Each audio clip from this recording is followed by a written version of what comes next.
لله وكفى وسلام على عباده الذين اصطفى أما بعد أعوذ بالله من الشيطان الرجيم بسم الله الرحمن الرحيم جاء الحق وزهق الباطل إن الباطل كان زهوقا قال النبي صلى الله عليه وسلم من هبان لا يشبعان صاحب العلم صاحب الدنيا او كما قال علیہ الصلوۃ والسلام۔ بھائی دوستو بزرگوں، دنیا میں سب سے بڑی قیمتی چیز جو ہے وہ ایمان ہے۔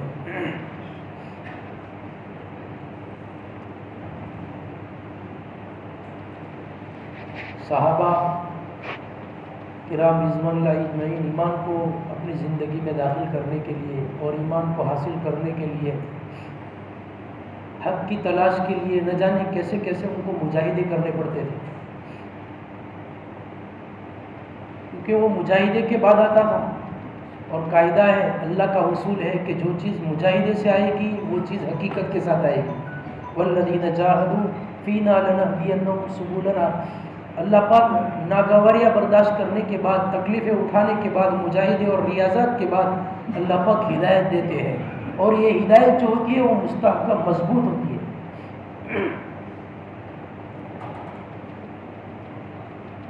ہلکی پھلکی نہیں ہوتی، مضبوط۔ اسی لیے صحابہ کرام رضوان اللہ اجمعین کو ایمان کے بارے میں جو آزمایا گیا آج تک کسی کو آزمایا نہیں گیا۔ بعض تو ایسے ایسے فتنے آئے مدینے کے اندر کہ ان فتنوں کے اعتبار سے صحابہ کی زبانیں بند ہو گئی، لیکن اللہ پاک نے ان کو آزمایا۔ کتابوں میں لکھا ہے کہ جب حضور صلی اللہ علیہ وسلم کا انتقال ہوا تو اس انتقال کے اوپر صحابہ کی جو آزمائش ہوئی ہے بہت زبردست ہوئی ہے۔ سیرت مصطفیٰ میں لکھا ہے چار شہر کے علاوہ سب کے سب مرتد ہو گئے، مکہ مدینہ طائف اور یمن۔ مکہ مدینہ طائف یمن، ہر جگہ سے زکوٰۃ کا انکار، نماز کا انکار، حج کا انکار، نہ جانے کیا کیا شعائر کا انکار، اس کا انکار کرتے کرتے کرتے کرتے ایک بہت بڑی تعداد ایسی تھی جو مرتد ہو گئی، اور پوری دنیا میں ایسا پروپیگنڈا کیا گیا، ایسا شور مچایا گیا کہ اب اسلام کا نام و نشان ختم۔ لیکن سب سے زیادہ ایمان میں اور دین میں اور اللہ کے نام پر قربانی دینے والے تھے وہ ابو بکر صدیق تھے۔ ایسی قربانی دی ہے کہ ان قربانی کے بارے میں ہم لوگ تصور بھی نہیں کر سکتے ہیں۔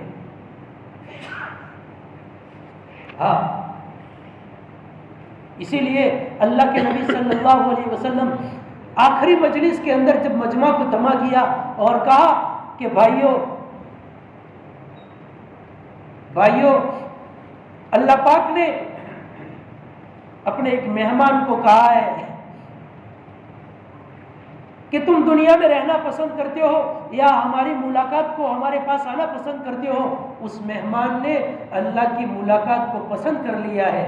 کوئی سمجھ نہیں سکا، ابو بکر صدیق رضی اللہ تعالیٰ آگے تھے، بات سمجھ گئے، ہچکیاں مار کے رونے لگے، کیونکہ کئی کتابوں کے اندر کئی حضور صلی اللہ علیہ وسلم کے واقعات تھے کہ ایک حضور صلی اللہ علیہ وسلم ایک مسئلے پر سوچ رہے ہیں اور حضور ابو بکر صدیق رضی اللہ تعالیٰ عنہ اس کا اظہار حضور کے صلی اللہ علیہ وسلم کے سامنے کر رہے ہیں کہ حضور ایسا ہو تو اللہ کے نبی صلی اللہ علیہ وسلم نے فرمایا تھا میں یہی سوچ رہا تھا۔ انعکاسی یہ نسبت ہے، ایسی نسبت ہے کہ گھل مل گئی تھی۔ اللہ کے نبی صلی اللہ علیہ وسلم کے نام پر ایسی قربانیاں دی تھی اور حضور صلی اللہ علیہ وسلم کی محبت اتنی راسخ حضرت ابو بکر صدیق رضی اللہ عنہ کے دل میں ہو گئی تھی کہ گھر میں بیٹھتے تھے اور حضور صلی اللہ علیہ وسلم کے بارے میں کچھ خیال آتا تھا اور آتے تھے کہ ایسا ہو رہا ہے کہ یہی سوچ رہا تھا۔ جیسے ماں اپنا بیٹا چھوٹا دودھ پیتا بچہ ہے، ماں کہیں دور ہے، لیکن جب بچہ روتا ہے تو بعض مستورات، بعض عورتیں کہتی ہیں کہ اس کا احساس کبھی کبھار ماں کو ہو جاتا ہے، اس کی محبت ہے۔ تو ابو بکر صدیق رضی اللہ تعالیٰ نے ایسی قربانی دی ہے، ایسی قربانی دی ہے کہ ان قربانیوں کا تصور بھی نہیں ہے، ظاہر نہیں کیا ہے۔ کتابوں کے اندر حدیث حضرت ابو بکر صدیق رضی اللہ تعالیٰ سے اتنی زیادہ نہیں ملتی جتنی حضرت ابو ہریرہ، عبداللہ ابن مسعود، رضوان اللہ اجمعین سے ملتی ہے، لیکن سب سے زیادہ حدیثوں کو حاصل کرنے والے اور باریک چیزوں کو سمجھنے والے، جاننے والے حضرت ابو بکر صدیق رضی اللہ تعالیٰ عنہ۔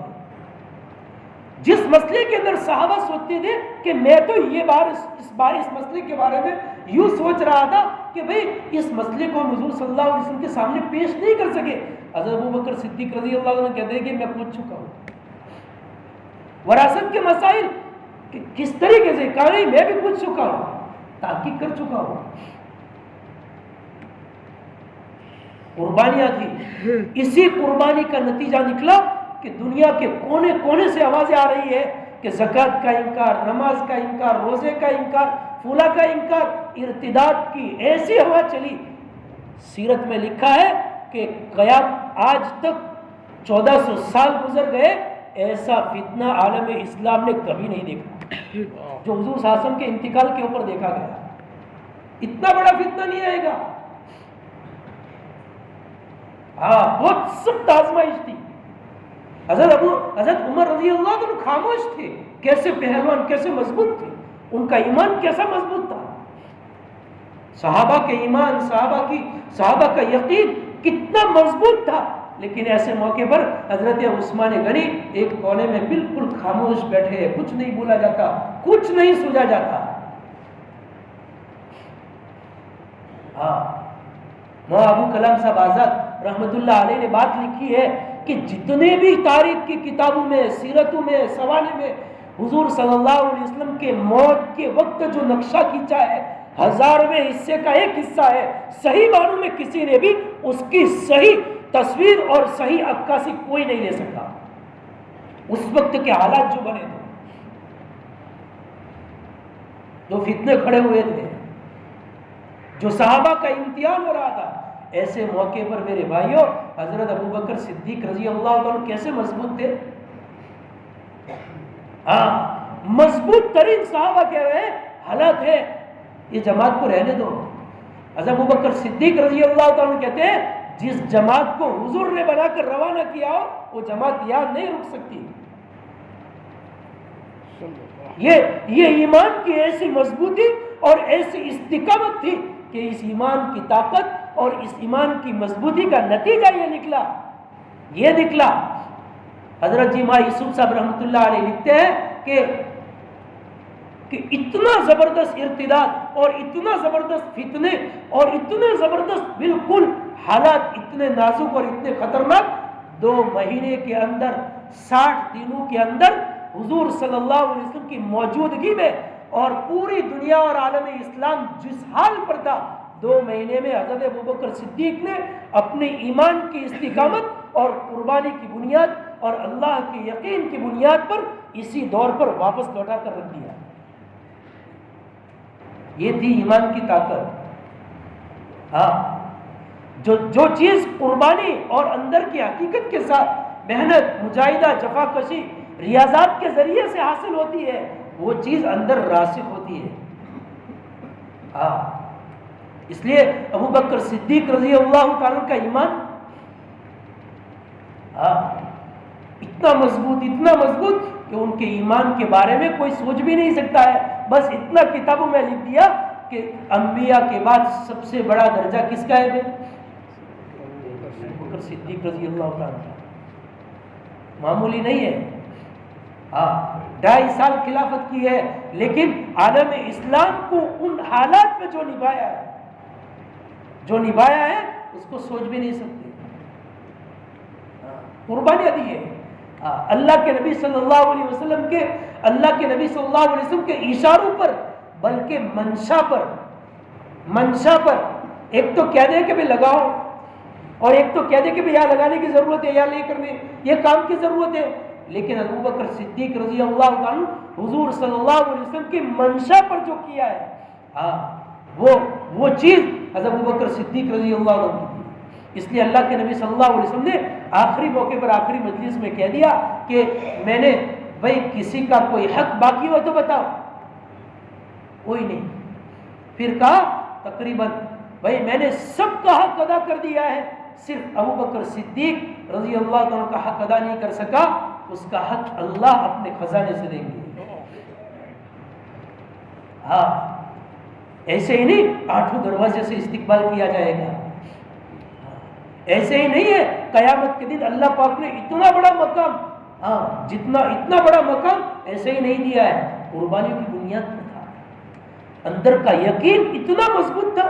دیکھو تو صحیح مدینے کے حالات، حضرت عمر جیسے، حضرت عمر فاروق رضی اللہ عنہ جیسے اور بڑے بڑے جلیل القدر صحابہ جیسے کہہ رہے ہیں جماعت کو روک جاؤ، رکنے دو،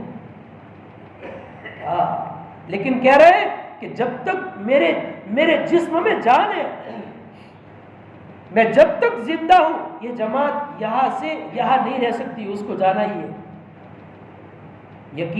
یقین کامل میرے بھائیوں، یہ ساری محنت، یہ ساری قربانیاں، یہ ساری فکریں اسی پر کرائی جا رہی ہے کہ دنیا میں جتنے فتنے ہیں ہمارے یقین کے ڈام و ڈول ہونے کی وجہ سے، نہیں تو حالات منٹوں میں بدل جاتے ہیں، لمحوں میں بدل جاتے ہیں۔ فیصلے حضرت خالد بن ولید رضی اللہ تعالیٰ عنہ اللہ کے راستے میں ایک جگہ پر نکلے اور ایک قلعے کو گھیراؤ کر دیا،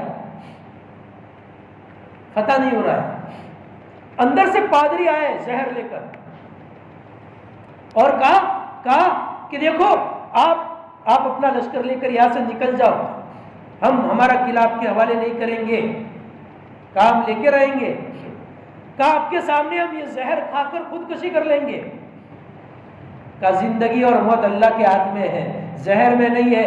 تو اس نے کہا خود کھا کر دکھاؤ، اللہ پر تمہارا یقین، آپ کا یقین اتنا مضبوط ہے تو یہ زہر کھا کے دکھاؤ۔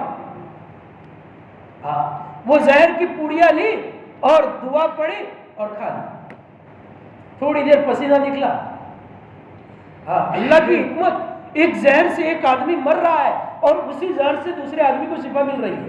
ایک کتاب ہے گجراتی میں، بروچ کے ہمارے کوئی شیخ الحدیث ہے، انہوں نے لکھی ہے، اس میں نسخے لکھے ہیں اور اللہ کی قدرت کے عجائب بیان کیے۔ اس میں لکھا ہے جس کو اللہ رکھے اس کو کون چکے۔ ایک حکیم صاحب دہلی کے بہت مشہور تھے اور بامبے میں ایک بہت بڑا امیر رئیس آدمی، اس کے بیٹے کو جسم کے اندر کوئی ایسا رائشہ یا کوئی ایسا عارضہ پیش آیا کہ بس جسم صرف زبان چل رہی ہے، باقی پورا جسم مردے کی طرح پڑا، ہل نہیں سکتا ہے، نہ استنجا، نہ پیشاب، نہ کھانا، ہاتھ بھی نہیں، پیر بھی، کچھ بھی ہل رہے ہیں، بس آدمی بعض حالات میں جیسے فالج ہو جاتا ہے تو ایسے موقع پر بھی ہوتا ہے۔ اب بہت بڑے بڑے حکیم بلائے، رئیس تھا بڑا، ایک بیٹا تھا تو دہلی سے مشہور، پورے ملک کے لیے مشہور تھا، ان کو مستقل دعوت دی، وہ آئے، ان کی رگ پکڑی اور کہا کوئی علاج نہیں ہے۔ ان کے ذہن میں ایک علاج آیا لیکن وہ ناممکن تھا، کیا کہ کوبرا سانپ 200 سال پرانا ہونا چاہیے، کوبرا 200 سال بوڑھا، لیکن یہ تو کون لا سکے گا، پالنے کا دور نہیں تھا سانپوں کا، تو انہوں نے کہا اس کا کوئی علاج نہیں ہے۔ وہ حکیم صاحب ان کا سب کچھ کر کے چلے گئے۔ 20-25 سال کے بعد حج کے لیے وہاں گئے، جانا تھا ان کو، کیونکہ بامبے سے پانی کے جہاز سے جاتے تھے، تو انہیں کیا رکنا ہوا تو ایک خوبصورت نوجوان پھر رہا ہے، آ رہا ہے، جا رہا ہے، کر رہا ہے، تو کہا یہ کون ہے لڑکا، اس سے پہلے آیا تھا، یہ تو نہیں دیکھا تھا کہ آپ 20-25 سال پہلے جب آئے تھے اور ایک بچے کے بارے میں کہا تھا کہ اب اس کا کوئی علاج نہیں ہے، وہ وہی بچہ ہے۔ تو انہوں نے فوراً کہا کہ اس کا علاج 200 سال پرانا کوبرا سانپ سے ہوا ہے، تو کہاں سے لائے؟ تو وہ لڑکے نے جواب دیا، کہا بھائی میں نے ایک مرتبہ گھر والوں کو کہا کہ بھائی مجھے بیگن کا سوپ پینا ہے، گھر کے خادمہ وغیرہ تھی، انہوں نے بنا کر سائڈ میں ٹیبل پر رکھ دیا، اور وہ لڑکا نوجوان کہہ رہا ہے کہ ایک کھڑکی سے ایک سانپ آیا. دیکھو بامبے کی سٹی میں اتنا پرانا سانپ رہنے والا، لیکن اللہ پاک جس کے بارے میں جو چیز لکھی ہے اور اللہ کروانا چاہتے ہیں تو پھر ہماری عقلیں کہیں بھی نہیں چلتی، کسی آدمی کی عقل نہیں چلتی. جیسے حضرت خالد بن ولید زہر پیا، اور اتنا خطرناک زہر پیا، اتنا خطرناک زہر پیا کہ وہ پادری جب اس زہر کو دیکھ کر پھر سے واپس گیا اور اپنے قوم کو جا کر بتایا کہ بھائی ان لوگوں کے پاس موت دور دور تک بھی بھٹک کر نہیں آتی ہے، ان سے ہمارے مقابلے کی طاقت نہیں ہے. میں نے ان کو جو زہر دیا تھا، اگر یہ پورے قلعے والوں کو پانی میں گھول کر پلا دیا جائے پورے قلعے والے مر جائیں گے، اتنا خطرناک زہر تھا. یہ تو ان کا ایک آدمی پی لیا، اور عجیب بات یہ ہے کہ پینے کے بعد بے ہوشی بھی نہیں ہوئی، تھوڑا پسینہ نکلا اور پھر جیسا تھا ایسا. حوالے کر دو ہم سے ہی قلعہ حوالے کر دو. یہ بھی اندر کی طاقت، ایمانی صفات، ایمانی طاقت جب ہوتی ہے میرے دوستوں بزرگوں، یقین جب ہوتا ہے اللہ پاک اس کو کر کے دکھاتے ہیں. چنانچہ وہ کھڑکی سے سانپ آیا اور اس سوپ کو پیا، اور پینے کے بعد پھر واپس لوٹا دیا. کیا کر دیا؟ اور یہ جو نوجوان تھا اس نے تو دیکھ لیا، اور وہ اپنی زندگی سے مایوس ہو چکا تھا کہ بھائی اب گھر والے تو خود سامنے سے تو زہر پلا کر ماریں گے نہیں، اب یہ خود مرنا چاہتا تھا، کیا کروں، کس طریقے سے مرنے کی شکل اختیار کروں. بہت سارے ایسے ہیں، خیر بہرحال ایسے بہت سارے ہوتے ہیں، حالات سے تنگ آ کر بہت سارے واقعات ہوتے ہیں. تو میں نے تو کیوں کہوں کہ بھئی مجھے تو مرنا ہی تھا. لیکن جب وہ خادمہ آئی اور وہ سوپ مجھے پلایا، اور پلانے کے بعد چادر اڑا دی، تھوڑی دیر کے بعد میرے جسم کے اندر ایسی گرمی اور ایسی ہیٹنگ ہوئی کہ پورے جسم سے پسینہ چھوٹ گیا، پسینہ ہو گیا. اور اتنی گرمی اور اتنا پسینہ چھوٹا کہ جتنی رگیں چوکب تھی اور جتنی رگیں بالکل بند تھی وہ ساری کھل گئی. تھوڑی دیر کے اندر میرے جسم کے اندر ہلنے کی اور ادھر ادھر ہاتھ پیر ہلانے کی طاقت آ گئی. تھوڑی دیر کے بعد دیکھا کہ چلتا بھی ہو گیا. اللہ کی قدرت، اللہ تعالیٰ کسی کے اندر اسی زہر کے اندر شفا کی تاثیر پیدا کر دے، اور اسی شفا کی دواؤں میں زہر پیدا کر دے، اس کو کون بدل سکتا ہے؟ اصل چیز میرے دوستوں بزرگوں یقین ہے. حضرت مولانا رشید احمد سے دیکھو، کامل یقین نصیب ہو جائے گا میرے بھائیوں، دنیا میں ہماری نگاہوں میں کوئی باطل ہی نہیں رہے گا، کوئی چیز نہیں رہے گی. کیوں کہ وہ سب کیا ہے بھائی؟ مکڑی کے جالے. لکھا ہے کتاب میں سب مکڑی کے جالے، کہ بھئی مکڑی کے جالے گھر کے یہ کونے میں وہ کونے میں ادھر سے ادھر پھرا کریں گے، اور گھر کا مالک جب دروازہ کھولے گا کہ اچھا اتنے جالے آئے، اور ایک چھڑی اور ایک جھاڑو لے کر یوں گھمائے گا، ساری ان کی بنائی ہوئی حکومت اور ساری ان کا کیا کرائے جالے ایک ہی جھاڑو پھرنے سے ختم ہو جائیں گے.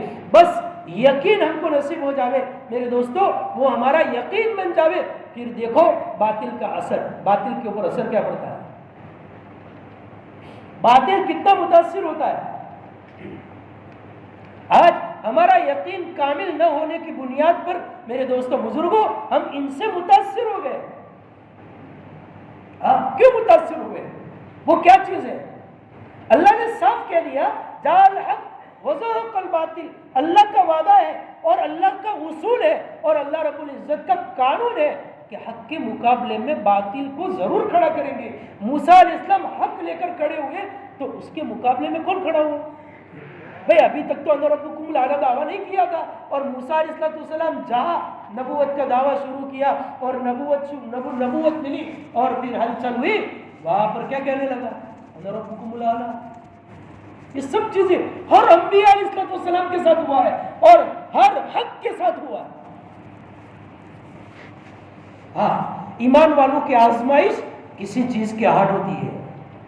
ایمان والوں کے اوپر حالات میرے دوستوں بزرگوں ہدایت کے پھیلنے کا ذریعہ ہوتا ہے. جتنے بھی تکلیفیں دین اور دین کے نام پر ہوتی ہے، دین کی نسبت پر ہوتی ہے، میرے دوستوں بزرگوں، وہ سب کی سب قربانیاں اللہ کے یہاں ایک گڑھے کے اندر جمع کی جاتی ہے، اور وہ گڑھا جب لبریز ہو جاتا ہے پھر وہ چھلک کر باہر نکلتا ہے، پھر اس کے اثرات ظاہر ہوتے ہیں۔ چنانچہ وہاں رشید احمد صاحب گنگوئی رحمۃ اللہ علیہ، بہت سارے ان کے خلاف بہت پروپیگنڈا ہوتے تھے، بہت لوگ چلاتے تھے، ہاں قانون ہے اللہ کا، اور ہوا ہی ہے کہ جب کوئی آدمی حق پر چلنے کی کوشش کرے گا، حق لے کر چلے گا، اس کے مخالف ہوں گے، ہاں، اور ہوگا کچھ نہیں۔ چنانچہ وہاں رشید احمد صاحب گنگوئی رحمۃ اللہ علیہ کے بارے میں، کیونکہ مدرسہ چلتا تھا اور بہت سارے بچے پڑھتے تھے، ملک کے کونے کونے سے آتے تھے، بعض مرتبہ 1,000 بچے ہوتے تھے۔ آج کل جو مدارس کا منظم جو انتظام ہوتا ہے، جو نظام ہوتا ہے، ایسا نظام وہ زمانے میں نہیں تھا، ہر آدمی اپنا اپنا کر لے، تو کیا اتنا بڑا مجمع ان کے یہاں رہتا ہے اور اتنا سارا اخراجات کہاں سے ہوتے ہیں؟ یہ شکایتیں پہنچتی تھی۔ تو ایک مرتبہ تفتیش کے لیے، تحقیق کے لیے، ریڈ ڈالنے کے لیے کچھ لوگ آئے، افسران آئے۔ مولانا رشید احمد صاحب گنگوئی رحمۃ اللہ علیہ اپنے خانقاہ سے، مسجد سے باہر نکلے اور ان کو کہا کہ ہم کو معلوم ہوا ہے کہ آپ کے یہاں اتنا بڑا مجمع رہتا ہے، پڑھتا ہے، لکھتا ہے، یہ کرتا ہے اور رات دن یہاں رہتا ہے، ان کی اخراجات کہاں سے پورے ہوتے ہیں؟ وہاں رشید احمد صاحب گنگوئی رحمۃ اللہ علیہ نے جواب نہیں دیا، سر جھکا ہے۔ کہاں گئے بھئی؟ یہ سر جھکا کر کہاں گئے؟ اللہ کی طرف متوجہ ہوئے کہ اللہ اس کا جواب تو ہی دے دے۔ چنانچہ ابھی سر جھکایا تھا، اتنے میں جو یہ تفتیشی آفیسر آئے تھے، انہوں نے اپنے جیب کے اندر سے 20 روپے کا نوٹ نکالا، 20 روپے کا نوٹ نکالا، اس زمانے کا 20 روپے کا نوٹ ہدیے میں دیا اور کہا افسر صاحب ہمارے اخراجات اسی طریقے سے پورے ہوتے ہیں، اسی طریقے سے پورے ہوتے ہیں۔ دیکھو، ایک آدمی ایک کام کے لیے بیٹھا ہے اور پھر اللہ کی ذات پر بھروسہ کر دیا، اور پھر دنیا ان کو ورگلاتی ہے، بھڑکاتی ہے اور قسم قسم کی چیزیں پیدا کرتی ہے، اور پھر اس کے اوپر بہت لمبا کیا ہوتا ہے، کھیل کھیلا جاتا ہے، اور اس کے اوپر اللہ کی طرف خالی یوں متوجہ ہوئے، اسی وقت اللہ تعالیٰ نے ان کے دل میں ڈال دیا، اور اس کا جواب ایسا ملا کہ پھر زبان سے کچھ کہنے کی ضرورت، ایسے ہوتا ہے۔ آدمی اللہ کے لیے خالص کام کرنا شروع کر دے۔ امام اعظم امام ابو حنیفہ رحمۃ اللہ علیہ، میرے بھائیوں، کیا کام کر کے نہیں گئے؟ 5 لاکھ مسائل مستنبط کیے، ہاں، بہت بڑی دینی خدمت انجام دی ہے، للہ کیا ہے۔ ان کو اس زمانے کے حکماء اور بڑے بڑے عہدے داروں نے بڑے بڑے عہدے پیش کیے، سزا کے طور پر بڑے بڑے عہدے پیش، قاضی چیف جسٹس کا عہدہ بھی دیا گیا، قبول نہیں کیا، یہ وہ قسم کی چیزیں پیش کی، لیکن قبول نہیں کی، کام کرتے رہے۔ لیکن جب حاکموں نے دیکھا کہ یہ آدمی جب کوئی ہم سے غلطی ہوتی ہے تو فوراً بے روک ٹوک کہہ دیتا ہے، چنانچہ سازشیں کی۔ لوگ کہتے ہیں جب کوئی آدمی دین کا کام لے کر کھڑا ہوتا ہے اور حق کو لے کر چلتا ہے تو پھر سازشیں ہوتی ہے۔ چنانچہ کچھ لوگوں نے ایک مستقل ایک پلان بنایا۔ کیا پلان بنایا؟ کہ آج امام صاحب کو پھنسانا ہے۔ امام صاحب عشاء کی نماز کے بعد اپنے گھر کے اندر نوافل پڑھتے تھے، نوافل کے لیے اپنے مسجد سے گھر جا رہے تھے، راستے کے اندر ایک عورت کھڑی تھی دروازے کے اوپر، کہا امام صاحب میری والدہ سکرات میں ہے، تھوڑی سی وصیت لکھنی ہے۔ پڑھے لکھے نہیں تھے کوئی، تو کہا کہ بھائی مر جائیں گے، انتقال ہو جائے گا، اس کے بعد وصیت کے کتنے بڑے مسائل ہوتے ہیں کہ وصیت کے بغیر مر گئے تو پھر بہت بڑے مسائل کہ یہ کس کی امانت ہے، یہ کس کی امانت ہے، یہ کس کی امانت ہے، یہ کیا ہے۔ تو کہا وصیت لکھنی ہے، ذرا آپ آ کر لکھ لیں۔ امام صاحب تھے، اللہ والے تھے، صاف دل والے تھے، چنانچہ وہ گھر کے اندر چلے گئے، اور پھر جو ہی امام صاحب اندر داخل ہوئے، باہر کچھ لوگ جو یہ ساری سازش بنانے والے تھے، وہ سازش بنانے والے باہر سے نکل کر دروازہ بند کر دیا. کہا ہے وصیت کا کچھ نہیں. اور اسی وقت پولیس کو بلایا، حکومت کو اطلاع دی، اور وہاں سے بھی فورس آئی، پولیس آئی، اور پھر اسی طریقے سے سارے ان کے خلاف مقدمہ یہ وہ سب کیا. اور کس حال میں پکڑا گیا؟ جس حال میں انہوں نے دعویٰ کیا کہ امام صاحب اتنی رات میں ایک نامحرم عورت کے ساتھ غلط کام کرتے ہوئے پکڑے گئے، ثبوت کے ساتھ اپنے ایک کمرے میں دیکھے، آپ خود آ کر دیکھ لیں. اب پولیس آئی اور اس نے دیکھا ایک ہی کمرے کے اندر ایک مرد ایک عورت کو دیکھا. اب ثبوت کس کے ہاتھ میں ہے؟ سارے ثبوت ایک ہی طرف ہے، سب کچھ ہے، لیکن تعلق اللہ کے ساتھ تھا. وہ رب ہے، وہ ہر چیز پر قادر ہے. جس وقت جس طریقے سے جس آدمی کا کھیل کھیلنا چاہے منٹوں لمحوں میں کھیل دیتا ہے، کوئی سوچ بھی نہیں سکتا ہے. چنانچہ امام صاحب کو اور وہ عورت کو ایک ہی گھر کے اندر سے لے کر ایک جیل میں ایک کمرے میں ڈال دیا، باہر سے تالا لگا دیا اور ایک واچمین کو بٹھا دیا کہ صبح میں آپ کا فیصلہ ہوگا.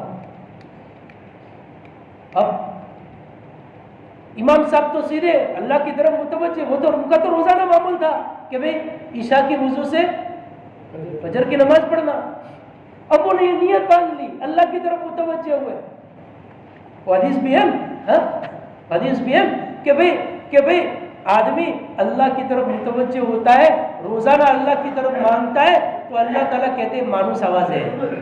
اور جب حالات آتے ہیں اور پھر اس وقت متوجہ ہوتا ہے تو فرشتے اور اللہ تعالیٰ کی طرف سے کہتے ہیں یہ تو بھائی غیر مانوس آواز ہے. اور امام صاحب کا تو معمول 40 سال سے تھا، عشاء کے بعد اللہ کی طرف متوجہ ہو. عجیب تعلقات لکھے. حضرت سفیان ثوری رحمۃ اللہ علیہ کے بارے میں لکھا ہے کہ یہی اسی امام صاحب کے زمانے کے اندر ان کو ایک عہدہ پیش کیا گیا، اور حکومت کی طرف سے ایک آدمی آئے، گاؤں کے باہر تھے، اور ایک پرچہ تھما دیا اور کہا کہ آج سے اس عہدے پر آپ فائز. انہوں نے پرچہ لیا، پھاڑا، ندی میں ڈالا اور وہاں سے مکہ چلے گئے، حرم چلے گئے. حرم میں پہنچنے کے بعد حرم میں ہی رہے. اب مکہ کے حاکم کو لکھا کہ یہ آدمی ہمارا باغی ہے، ان کو پکڑ کے لاؤ. غالباً منصور، خلیفہ منصور تھا، پکڑ کے لاؤ. وہاں کے حاکم نے لکھا بہت بڑا آدمی ہے، ان کے درس میں ہزاروں لاکھوں آدمی بیٹھتے ہیں، اگر میں نے ان کو پکڑا تو پھر کیا ہو جائے گا؟ ہنگامہ ہو جائے گا اور زبردست انتشار ہوگا. میں نہیں کر سکتا. منصور خود بغداد سے مستقل ان کو گرفتار کرنے کے لیے نکلا. جب وہاں سے نکلا تو ان کو اطلاع آئی کہ منصور بغداد سے نکل چکا ہے. اچھا، یہ تو اپنے کام میں مشغول. حرم کے باہر آ کر سفر کرتے کرتے حرم کے دروازے باہر پر آ کر گئے. جیسے مسجد عائشہ ہے، یہ آجو باجو میں حرم کے آخری وہاں سے احرام باندھنا ہوتا ہے. وہاں پر آئے. کسی طالب علم نے کہا حضرت آپ تو پڑھنے پڑھانے میں اور دین کے اور علم حاصل کرنے میں اور علم کو پھیلانے میں لگے ہیں، منصور نے آپ کی پھانسی کا اعلان کیا ہے اور پھانسی کا فندہ تیار کر دیا ہے اور حرم کے باہر ہے، صبح آ کر آپ کو پھانسی پر چڑھائے گا. اچھا. اٹھے اسی وقت، درس دیتے دیتے اٹھے اور کعبۃ اللہ کا غلاف پکڑ کر کہا یا اللہ میرا تیرا تعلق برسوں سے ہے، میرا تیرا تعلق پرانا ہے، یہ بدماش مجھے دین کے کام سے ہٹانا چاہتا ہے، اے اللہ تو اس کو تو حرم میں داخل نہ ہونے دے.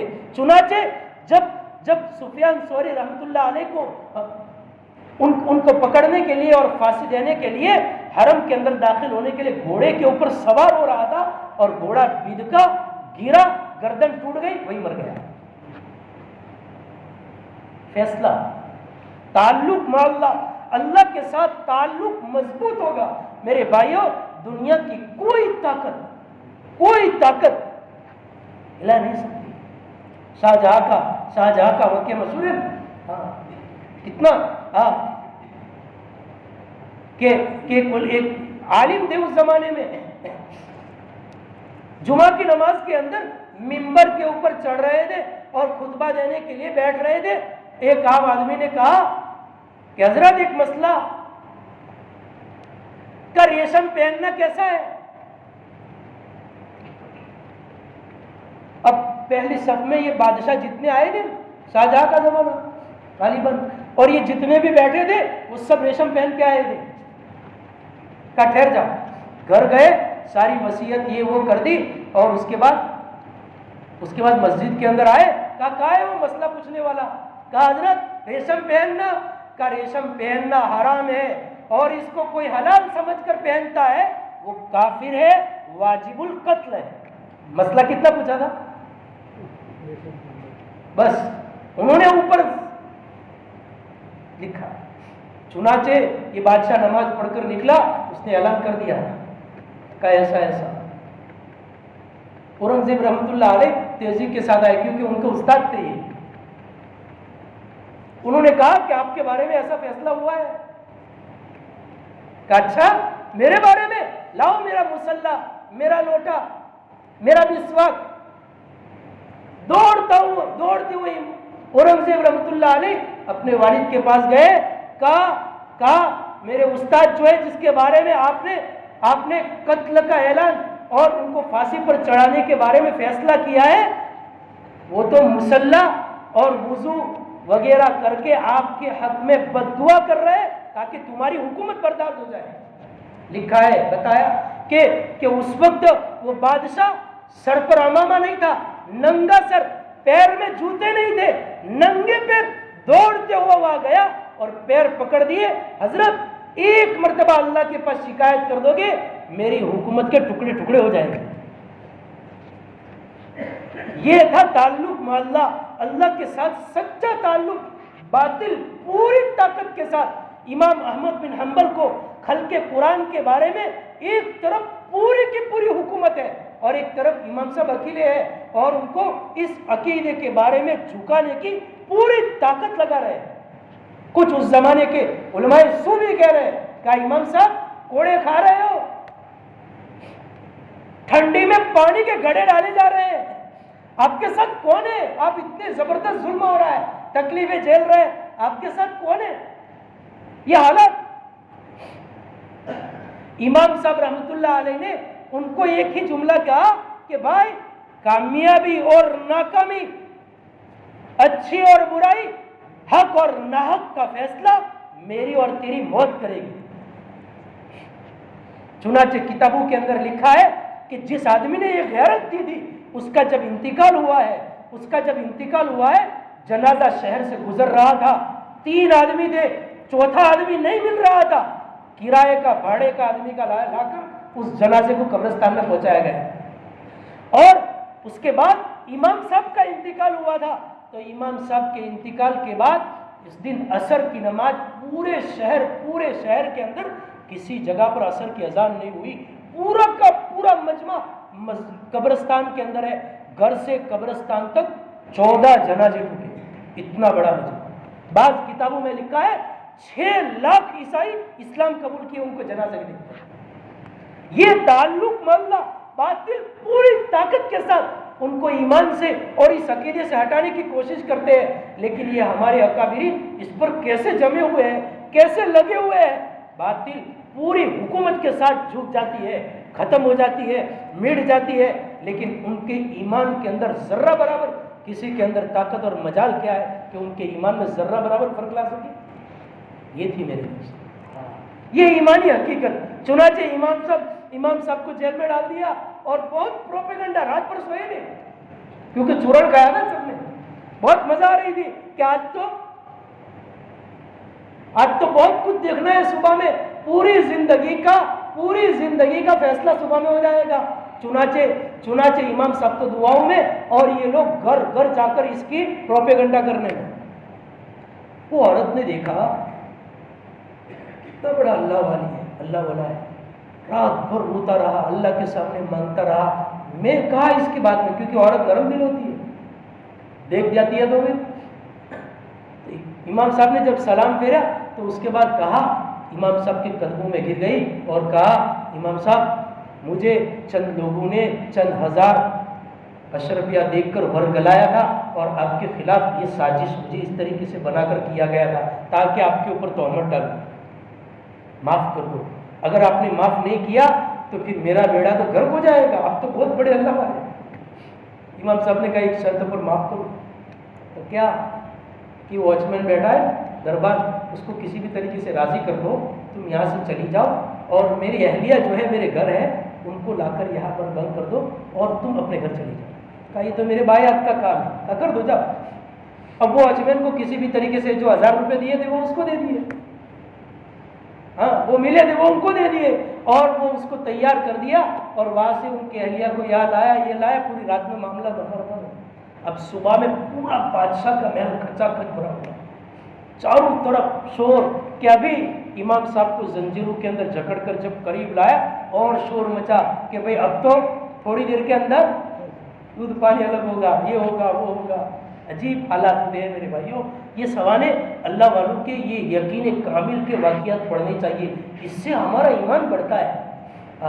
چنانچہ امام صاحب کو جب قاضی صاحب نے کہا اور بادشاہ نے بھی خود متوجہ ہو کر کہا کیا آپ نے یہ رات میں اس طریقے سے برائی کرتے ہوئے پکڑے گئے تھے اور آپ نے یہ کیا تھا، کیا یہ جرم کو اقرار کرتے ہیں، اقبال جرم کرتے ہیں؟ امام صاحب نے کہا کون سا جرم، کیا بات؟ کہا یہ سب کہہ رہے ہیں، کہا دیکھو اس مجلس کے اندر میرے خسر ہے، ان کو بلاؤ اور یہ عورت جو ہے ان کو ان سے ملاؤ، یہ تو ان کی بیٹی ہے، اور میری جو ان سے شادی جو ہوئی ہے اس میں ابھی بہت سارے گواہ ہیں۔ کہا اچھا، ان کو بلایا کہ جاؤ سائڈ میں لے جا کر یہ عورت کو دیکھو کیا واقعی تو آپ کی بیٹی ہے۔ سائڈ میں لے کر پردہ ہٹا کر دیکھا تو کہا بادشاہ سلامت، قاضی صاحب یہ تو میری بیٹی ہے اور میں نے خود ان سے نکاح کروایا ہے۔ اب معاملہ سب ختم۔ وَمَكَرُوا وَمَكَرَ اللَّهُ وَاللَّهُ خَيْرُ الْمَاكِرِينَ، باطل لاکھ مکر کرے، لاکھ سازشیں کرے، وہ رب کریم ایسا ہے ایک جھاڑو چلائے گا، ایک اپنا امر کن چلائے گا، باطل تہس نہس ہو رہا ہے۔ پچھلے 2 مہینے سے دیکھ رہے ہیں امریکہ کے ایک شہر سے شروع ہوا ہے اور وہ طوفان گھومتے پچھلے 2 مہینوں کے اندر اب ریکارڈ، اب حالات دو کتنی جگہ پر اللہ کا جھاڑو پھر چکا ہے، کیا کچھ نہیں ہو رہا ہے۔ میرے بھائیوں دوستوں بزرگوں، میرے بھائیوں اب اس وقت اللہ کے ساتھ اپنے تعلق پیدا کرنے کی ضرورت ہے۔ دنیا کو خوب وقت دیا، دنیا کے خوب حوالے ہوئے، دنیا کو خوب بکا، خوب بولے، دنیا ہمارے دلوں میں بیٹھی۔ میرے بھائیوں اگر اسی حالت میں دنیا بکتے اسی حالت میں موت آ گئی، بتاؤ یہ دنیا ہم کو کیا سہارا دے گی؟ اگر یہ تعلق معاملہ ہوگا اللہ کے ساتھ، سچا یقین صادق ہوگا، اللہ کا سچا تعلق ہوگا، میرے بھائیوں موت کے وقت قبر میں، تنہائی میں، محشر میں، پھر پل صراط میں، ہر لمحات، ہر گھڑی میں، بلکہ دنیا کے ہر حال میں اگر ساتھ دینے والا کوئی ہوتا ہے تو کون ہوتا ہے؟ اللہ کا تعلق ہوتا ہے۔ میرے بھائیوں یہ 4 مہینے، یہ چلے، یہ 3 دن، یہ مقامی کام، یہ ساری محنتیں اس لیے کرائی جاتی ہے۔ ہاں وہاں احمد لاڈ صاحب اکثر کہتے ہیں کہ بھئی اس وقت تک آپ کی تشکیلیں ہوتی رہے گی جب تک کہ آپ کا یقین اللہ کے ساتھ 100% نہ ہو جائے۔ ہاسپٹل میں تب تک چکر لگاتے رہیں گے جو بیماری لگی ہے وہ بیماری پھر ٹھیک ہو گئی، اس کے بعد کیا ضرورت ہے ہاسپٹل جانے کی؟